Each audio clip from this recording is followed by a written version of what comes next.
dos, tres, cuatro, cinco, seis, siete, ocho. Uno, dos, tres.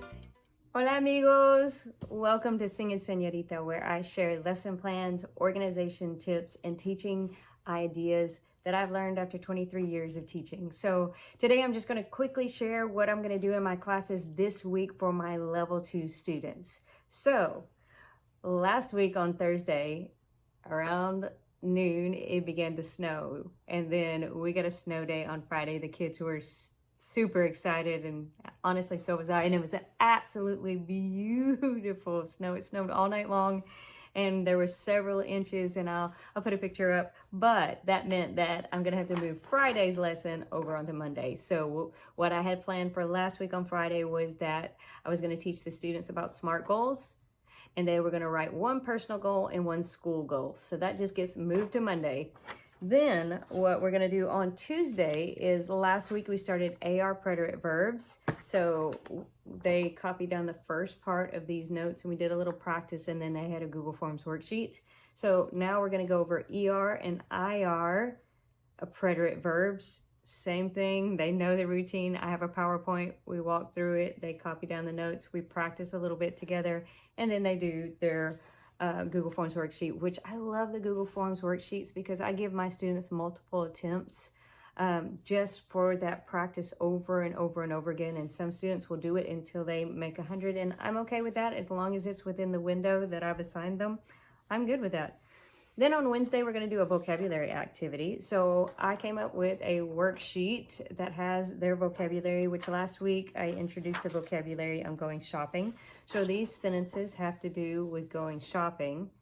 And then what I'm doing, instead of your traditional worksheet, I love to mix things up. I love students to get up out of their seat and interact with each other. So I am using my word wall, and I'm just putting up the words that are answers to the worksheet. So not only is it getting them up, getting them around the room, getting them to interact with the material, it's also narrowing down their vocabulary, because I had 27 words and this has 15.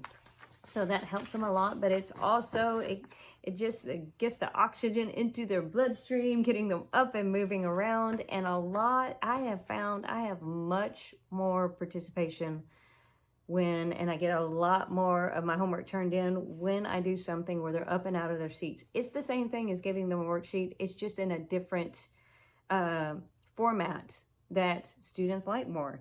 So then on Thursday, because typically my quiz days are Wednesdays, on Thursday, they're taking their quiz. So we'll do some type of little game review activity. We'll use Quizlet. I'll either do Quizlet Live, a little short Kahoot. We'll play some kind of vocabulary game.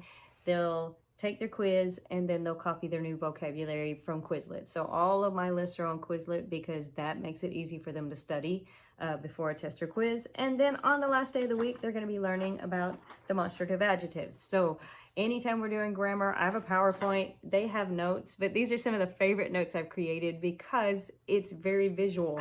So it's talking about demonstrative adjectives, and I placed it where this is closest to the person, because that's how I teach them. This is closest to you, that is a little further away, and then aquel is the farthest one away. And so that's the way I set up the notes, so that it's a visual reminder of how far away from you each one is.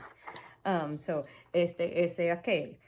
Then what they're going to do is, I have several different worksheets that involve clothing. So since we're going shopping, we're learning about clothing. They have their clothing list that I've given them before, which I'll link that too. But they just go through, they look at the picture, I'm giving them whether they say this, that, or that over there, and they just write out the statements in the box. So that is their practice for that, and that is the end of the week. Now, I know I have a lot of students that are going to finish things early. I know Martin Luther King Jr. Day is coming up on Monday. We won't be in class, but I like to honor the holiday. So I am putting out some extra credit for them. So one is a reading about Martin Luther King in Spanish, and this is super easy. It has a ton of cognates in it, so they'll do the different walking through the cognates, suffixes, so they learn a little bit, and then they learn to read about Martin Luther King, and then there's several activities that they can also do. I'm probably just going to put the reading out so they know that if I put anything in the fast finishers, that they get a little bit of extra credit off those. And then with all my classes, I'm having a coloring contest with these super intricate mandalas that have quotes from Dr. Martin Luther King in Spanish. So I have 8 different versions. I'm going to set them all out and give students a chance to enter the contest, and the winner of the contest gets a homework pass, which I'll get a lot of participation just for that. So that is my week. I hope that you had snow and that you got to enjoy it. I got to enjoy mine. I took a beautiful walk in it. And I hope you have an awesome week and happy teaching. Adios.